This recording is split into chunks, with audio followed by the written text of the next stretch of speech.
The homeless veteran's broken rifle. Marcus Thompson sat on the cold concrete steps outside the military surplus store, his weathered hands wrapped around a cracked coffee cup. The morning sun cast long shadows across the parking lot, where a group of young Navy SEALs had gathered around their gleaming pickup trucks. Their laughter echoed off the buildings as they prepared for their weekend shooting competition. At 62 years old, Marcus looked older than his years. His gray beard was unkempt, his clothes worn and patched. A faded military cap sat crooked on his head, and beside him lay an old rifle case that had seen better days. The leather was cracked, the metal clasps tarnished with age. The SEALs noticed him immediately. They were young, fit, and proud of their elite status. Their gear was expensive and modern, their confidence unshakable. To them, Marcus looked like just another homeless veteran who couldn't handle civilian life. "Hey, old man," called out Lieutenant Jake Morrison, the group's leader. "What's in the case? Got a weapon from the Civil War in there?" His teammates laughed as they gathered closer. Marcus looked up slowly, his blue eyes meeting theirs without anger or shame. He'd heard worse over the years. "It's just an old hunting rifle," Marcus replied quietly. "Nothing special?" Sergeant Tony Rodriguez knelt down and pointed at the case. "Mind if we take a look? We're heading to the range today. Maybe you could learn something from watching real shooters." Marcus hesitated for a moment, then unlatched the case. Inside lay a bolt-action rifle that looked ancient compared to their modern weapons. The stock was worn smooth from years of use. The metal showed signs of careful maintenance despite its age. It was clearly functional, but looked primitive next to their high-tech equipment. "Seriously?" laughed Corpsman Mike Chen. "That thing belongs in a museum. When's the last time you even fired it, Grandpa?" Marcus closed the case gently. "It's been a while." The truth was more complicated than he could explain to these young warriors. Marcus had been homeless for 3 years now, ever since his wife died, and medical bills consumed their savings.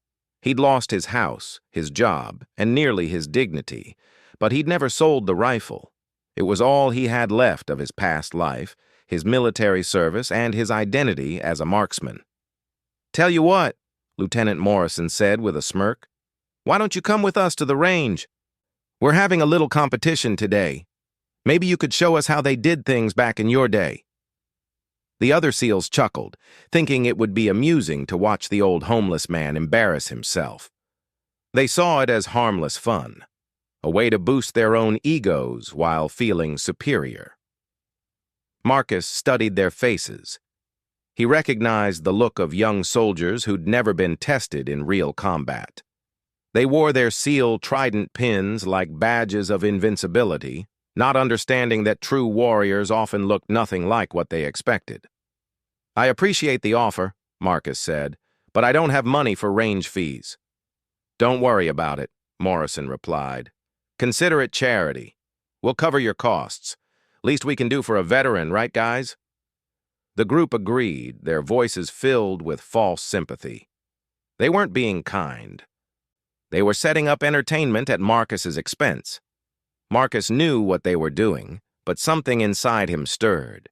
Maybe it was pride, or maybe it was the memory of who he used to be. He stood slowly, his joints protesting after sitting on the cold concrete. "All right," he said, picking up his rifle case. "I'll come along." The drive to the shooting range took 20 minutes. Marcus rode in the back of Morrison's truck, listening to the SEALs joke about their upcoming deployment and their weekend plans. They talked about him as if he wasn't there, speculating about his military service and making bets about how badly he'd embarrass himself. The Desert Vista shooting range sat on 50 acres of Nevada desert, with targets set up at various distances from 100 to 1,000 meters. The SEALs had reserved the long-range section for their competition, where they regularly practiced precision shooting with their advanced rifles and high-powered scopes. As they arrived, other shooters were already setting up their equipment. Some were military, others were civilian enthusiasts with expensive gear.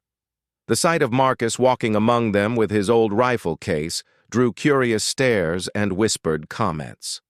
The range officer, a former Marine named Bill Santos, greeted the SEALs with familiarity. They were regular customers who always followed safety protocols and spent good money on ammunition and range time. "Who's your friend?" Santos asked, nodding toward Marcus. "Local homeless vet," Morrison explained. "We thought we'd give him a chance to relive his glory days. Don't worry, we'll keep an eye on him." Santos looked at Marcus with more respect than the SEALs had shown. He'd seen enough combat veterans to recognize something in the old man's bearing that suggested there was more to his story. "Welcome to Desert Vista," Santos said to Marcus. "What's your background?" "Army," Marcus replied simply. "Long time ago." The SEALs began unpacking their equipment with practiced efficiency. Their rifles were works of art. Precision instruments worth thousands of dollars each, topped with advanced optics that could track targets at extreme distances. They set up shooting mats, bipods, and rangefinders with the confidence of men who knew they were among the best marksmen in the world. Marcus found a spot at the end of the firing line and quietly opened his case. The rifle inside was a Remington 700 in .308 caliber. Manufactured in 1974. It had a simple 3-to-9 power scope that had been properly zeroed but looked primitive compared to the SEALs' equipment. The stock bore small scratches and dings that told the story of years of use in various conditions. "Jesus," whispered Rodriguez as he watched Marcus check his rifle's action. "That scope is older than some of our guys." Marcus ignored the comments and began his pre-shooting routine. He checked the rifle's bolt, examined the barrel, and loaded 5 rounds into the magazine with movements that spoke of long experience. His hands, weathered and scarred, moved with surprising steadiness despite his age. The competition was simple. 5 shots at targets placed at increasing distances, starting at 400 meters and moving back to 800 meters. Points would be awarded based on accuracy, with the highest score winning bragging rights and $100 that the SEALs had pooled together. Lieutenant Morrison went first, settling behind his rifle with practiced ease. His weapon was equipped with a scope that cost more than most people's monthly salary. He fired 5 deliberate shots at the 400-meter target, each one finding the bullseye with mechanical precision. 10 out of 10, Santos called out, checking the target through his spotting scope. "Nice shooting, Lieutenant." The other SEALs followed, each demonstrating the high level of marksmanship expected from their elite unit. Their scores ranged from 8 to 10 points, respectable shooting by any standard. When Marcus's turn came, he approached the firing line slowly. The young SEALs gathered behind him, expecting a show of incompetence that would confirm their assumptions about the broken-down old veteran. Marcus settled into a shooting position that looked comfortable and natural. His breathing slowed, his body relaxed, and something changed in his demeanor. The nervous, beaten-down, homeless man seemed to transform into someone else entirely. He aimed carefully through his simple scope, took a breath, and squeezed the trigger. The rifle recoiled smoothly against his shoulder, and 400 meters downrange, a hole appeared in the center of the target. Santos checked through his spotting scope and announced, 10 ring, dead center. The second shot followed quickly, another perfect hit. Then the third, fourth, and fifth. 5 shots, 5 perfect bullseyes, fired with a rhythm and precision that spoke of someone who had been doing this for a very long time. The SEALs fell silent. This wasn't what they'd expected. "Perfect score," Santos announced. 10 out of 10. Morrison stepped forward, his confidence shaken but not broken. "Lucky shots, old man. Let's see how you do when we move back to 600 meters." Marcus said nothing. He simply reloaded his rifle and waited for the targets to be reset at the longer distance. But inside, something was awakening. Memories of another life, another time, when his skill with a rifle had meant the difference between life and death for American soldiers in places whose names he'd never forget. The range competition heats up. The 600-meter target seemed impossibly small through Marcus's aging scope. The SEALs had moved to this distance expecting the old homeless veteran to finally reveal his limitations. At this range, even experienced shooters sometimes struggled, and wind conditions became a major factor in accuracy. Lieutenant Morrison was determined to regain his dominance. He studied the wind flags carefully, adjusted his scope, and settled into his shooting position with renewed focus. His first shot hit the 8 ring, a respectable but not perfect score. The wind had pushed his bullet slightly off target despite his calculations. "Damn wind," he muttered, making quick adjustments before his second shot. His teammates watched nervously as Morrison fired 4 more rounds. 3 hit the 9 ring, 1 more caught the 8 ring. It was good shooting under challenging conditions, but not the perfection they'd expected from their team leader. 4 9s and 1 8, Santos announced. Total score of 37 out of 50. The other SEALs followed with similar results. The wind was tricky, gusting unpredictably across the range.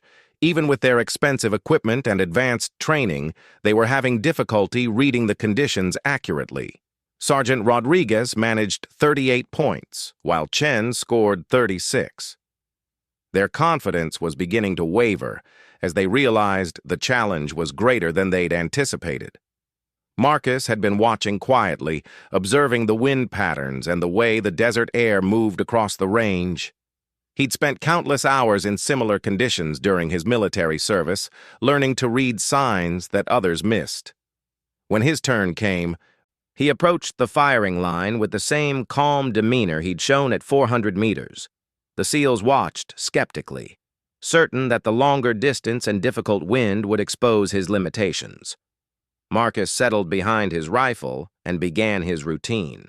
He observed the wind flags, felt the air movement on his face, and watched the heat shimmer rising from the desert floor.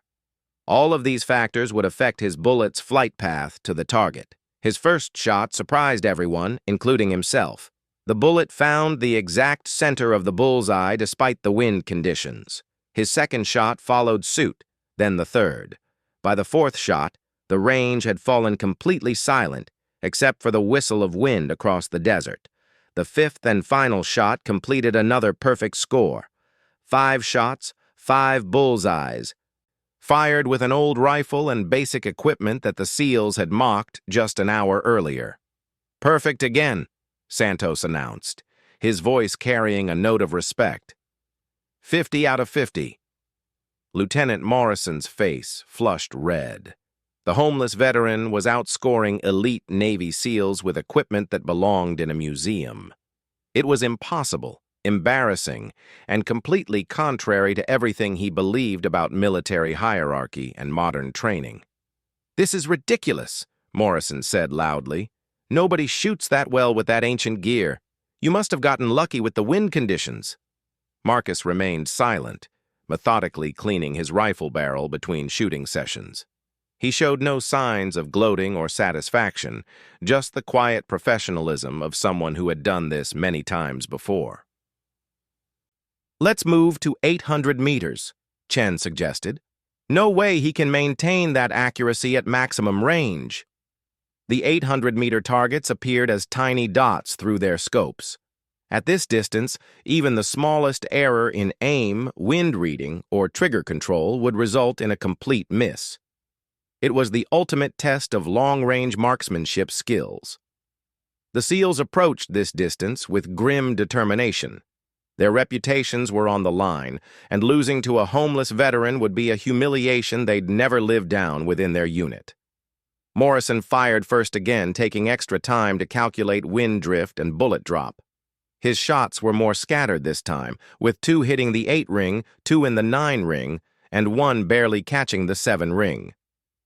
The extreme distance was pushing even his considerable skills to their limits. 39 points, Santos called out. The other SEALs managed similar scores, with Rodriguez achieving 41 points through careful shooting and a bit of luck with wind conditions. They were shooting well by any objective measure, but not at the level they'd hoped to demonstrate. As Marcus prepared for his final 5 shots, a small crowd had gathered. Word was spreading around the range about the homeless veteran who was out shooting Navy SEALs with an old hunting rifle. Other shooters had stopped their activities to watch the conclusion of this unexpected competition. Marcus took his time at 800 meters. He studied the conditions more carefully, watching for patterns in the wind and adjusting his point of aim accordingly. His decades of experience in combat zones where long-range accuracy meant survival were serving him well. The first shot took longer to reach the target. At 800 meters, the bullet's flight time was noticeable, and everyone held their breath waiting to see the result. The spotting scope revealed another perfect hit in the center of the bullseye. The second shot followed after a longer pause. Marcus had noticed a shift in wind direction and adjusted accordingly. Another bullseye. By the third shot, the range was completely quiet. Even the range officer had stopped his other activities to focus entirely on Marcus's shooting. The fourth shot continued the perfect string, and anticipation built for the final round. Marcus's fifth and final shot completed what should have been impossible. At 800 meters, with a rifle older than some of the SEALs watching him, he had scored another perfect 50 points. "Unbelievable," Santos announced. "Perfect score at 800 meters." The gathered crowd erupted in applause and cheers. Even experienced marksmen recognized they were witnessing something extraordinary. Shooting perfect scores at all 3 distances with basic equipment required skills that went far beyond normal training. Lieutenant Morrison stood frozen, staring at the target confirmations. His expensive rifle, advanced optics, and elite training had been comprehensively outclassed by a homeless man with gear that should have been retired decades ago. "This isn't possible," Morrison said, his voice tight with frustration. "Nobody shoots like that. There has to be some explanation." Chen and Rodriguez exchanged worried glances.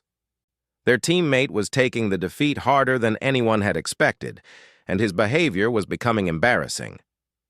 Marcus finally spoke, his voice quiet but carrying across the silent range. "The rifle doesn't make the shooter. The training doesn't guarantee success. Experience and respect for the weapon matter more than expensive equipment." He began packing his rifle with the same careful attention he'd shown throughout the day. The competition was over, and he'd proven whatever point needed proving. But Morrison wasn't finished. The humiliation was eating at him, and his pride demanded some kind of response. "One more challenge," Morrison called out loudly. "If you're so good, prove it at real distance. We'll set up targets at 1,200 meters. That'll separate the real marksmen from the lucky amateurs." The range fell silent again. 1,200 meters was extreme long-range shooting, well beyond the normal capabilities of most marksmen. It required not just skill, but intimate knowledge of ballistics, atmospheric conditions, and equipment limitations. Santos frowned. "Lieutenant, 1,200 meters is beyond our normal range setup.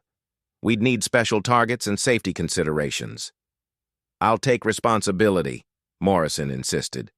"We need to settle this properly." Marcus looked at the young SEAL with something approaching pity.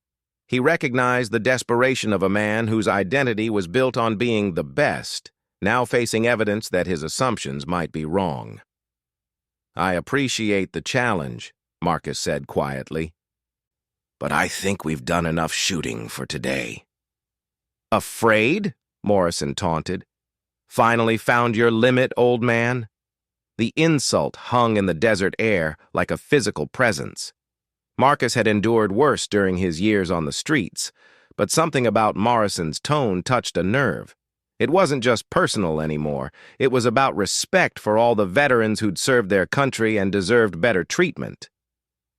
Marcus looked at Morrison for a long moment, then at his rifle case. Hidden in a small compartment was something he hadn't mentioned to anyone. his military service records and commendation certificates that he'd managed to keep through all his hardships. 1,200 meters, Marcus said finally. 1 shot each. Winner takes the pot and the bragging rights. Morrison smiled triumphantly, certain that extreme distance would finally expose the homeless veteran's limitations. He had no idea what he had just challenged or what memories his taunts had awakened in the quiet man with the ancient rifle. The shot that changed everything. Setting up targets at 1,200 meters required special arrangements. Santos had to drive his ATV almost a mile into the desert to place the steel targets where they could be safely engaged. At that distance, the targets appeared as tiny specks even through high-powered spotting scopes.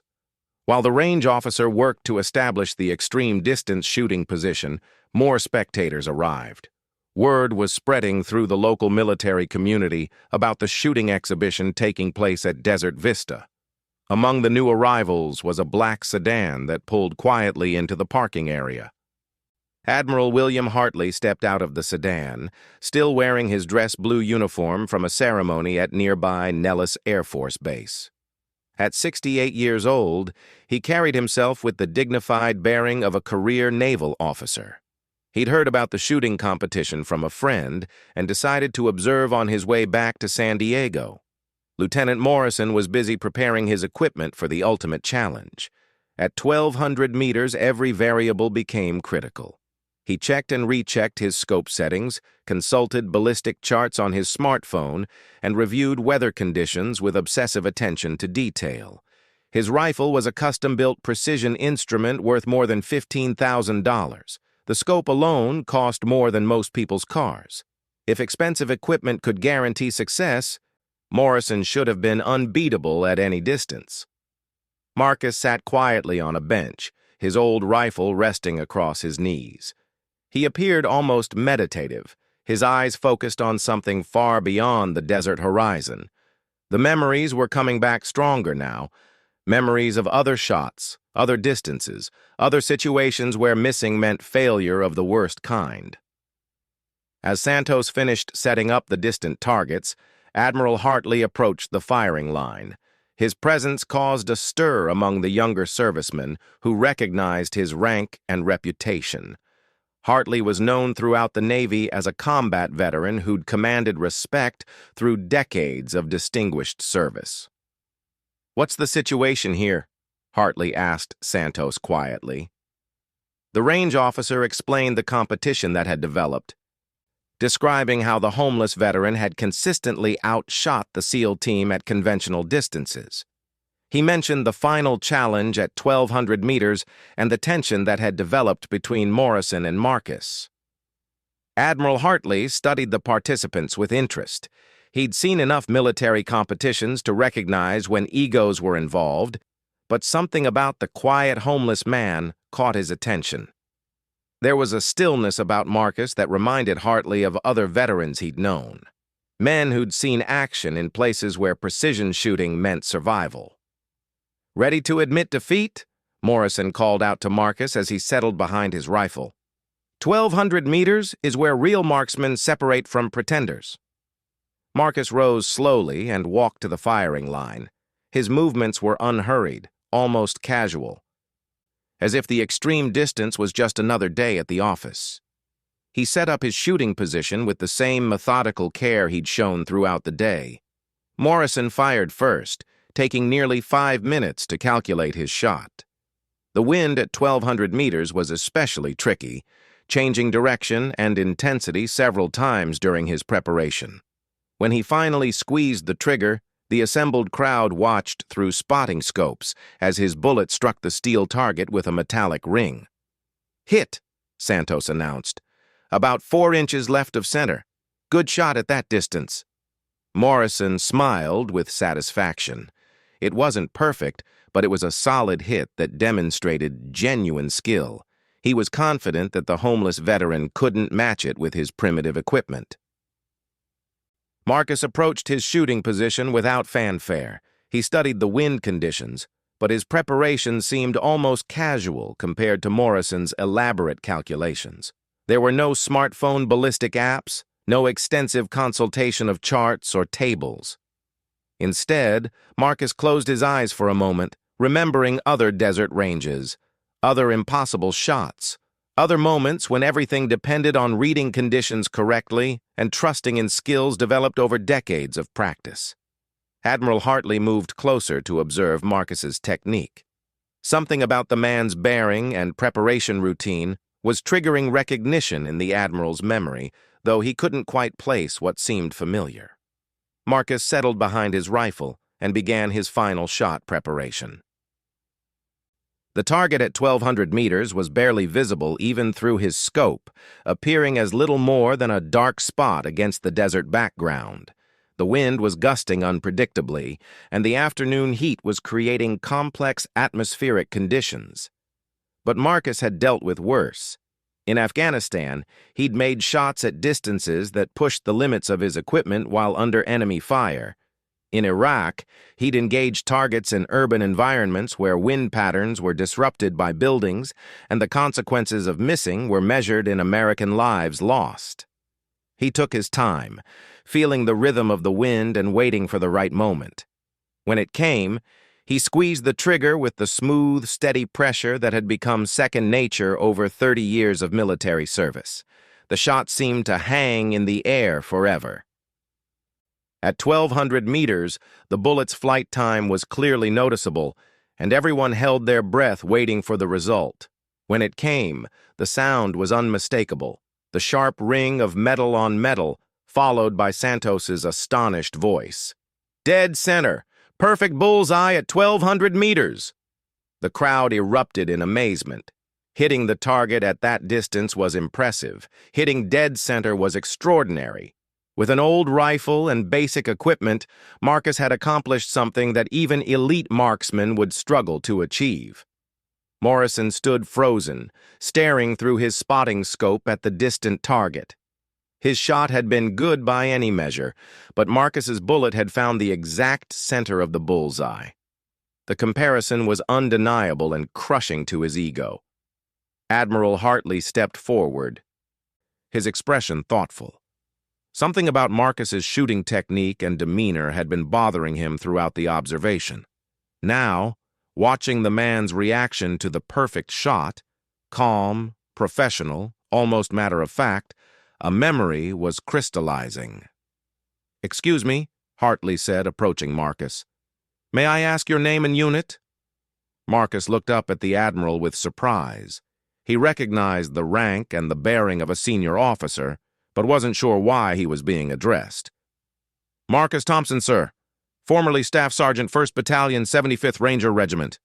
The Admiral's eyes widened with recognition. "Thompson. Marcus Thompson. Afghanistan, 2009. Operation Mountain Lion." Marcus's expression changed completely. The casual, almost beaten demeanor disappeared, replaced by the alert bearing of a professional soldier. "Yes, sir. You know about that?" Admiral Hartley turned to address the assembled crowd, his voice carrying the authority of decades of command experience. "Ladies and gentlemen, you've just witnessed shooting by one of the most decorated marksmen in recent military history." The crowd fell silent, sensing that something significant was being revealed. "Staff Sergeant Thompson," Hartley continued, "holds the record for the longest confirmed kill shot in Afghanistan theater, 5,600 meters, Mountain Lion operation, where his shooting eliminated enemy spotters and saved an entire company of Marines from ambush." The silence stretched as the implications sank in. Morrison stood with his mouth open, his expensive rifle suddenly feeling inadequate in his hands. "The homeless veteran you've been mocking," Admiral Hartley said, his voice carrying a note of reproach, "is the same marksman whose shooting saved 87 American servicemen during one of the most critical engagements of the war." Marcus remained quiet, but tears were beginning to form in his eyes. It had been years since anyone had recognized his service or acknowledged what he'd accomplished in uniform. The years of homelessness and shame seemed to fall away as his military identity was restored. Admiral Hartley reached into his uniform pocket and withdrew his card. Staff Sergeant Thompson, I'm personally going to ensure you receive the veterans' benefits and support you've earned. What happened here today is unacceptable. He turned to face Morrison and the other SEALs, his expression stern. You young men have learned a valuable lesson today. Combat veterans deserve your respect regardless of their current circumstances. Some of our finest warriors struggle with civilian transition, and mocking their difficulties dishonors your own service. Morrison's face was pale with shame. The magnitude of his mistake was becoming clear as other spectators began sharing stories of Marcus's legendary marksmanship skills. The shot he'd just witnessed wasn't a fluke. It was a demonstration by one of the military's all-time great marksmen. Santos approached Marcus with obvious respect. Sir, your range fees are waived permanently. It would be an honor to have you shoot here anytime you want. Other veterans in the crowd began approaching Marcus, introducing themselves and sharing their own stories of difficult transitions to civilian life. The isolation and shame he'd carried for years began to lift as he realized he wasn't alone in his struggles. Admiral Hartley made several phone calls that afternoon. By evening, Marcus had appointments scheduled with Veterans Affairs representatives, housing assistance counselors, and mental health professionals who specialized in helping combat veterans. The Admiral also arranged for Marcus to receive his back pay and benefits that had been tied up in bureaucratic delays. Lieutenant Morrison approached Marcus before leaving the range, his earlier arrogance completely gone. Sir, I owe you a sincere apology. My behavior today was inexcusable, and I failed to show proper respect for your service. Marcus studied the young SEAL's face and saw genuine remorse. You're a good shooter, Lieutenant. Work on your wind reading and you'll be even better. But remember, there's always someone who's been there longer and seen more than you have. As the sun set over the Nevada desert, Marcus sat with his rifle case, but everything had changed. The weapon that had once represented all he'd lost now symbolized his restored identity and the respect he'd earned through decades of faithful service. Admiral Hartley's recognition had given him something more valuable than money or housing. It had given him back his dignity and his place in the warrior community he'd never really left.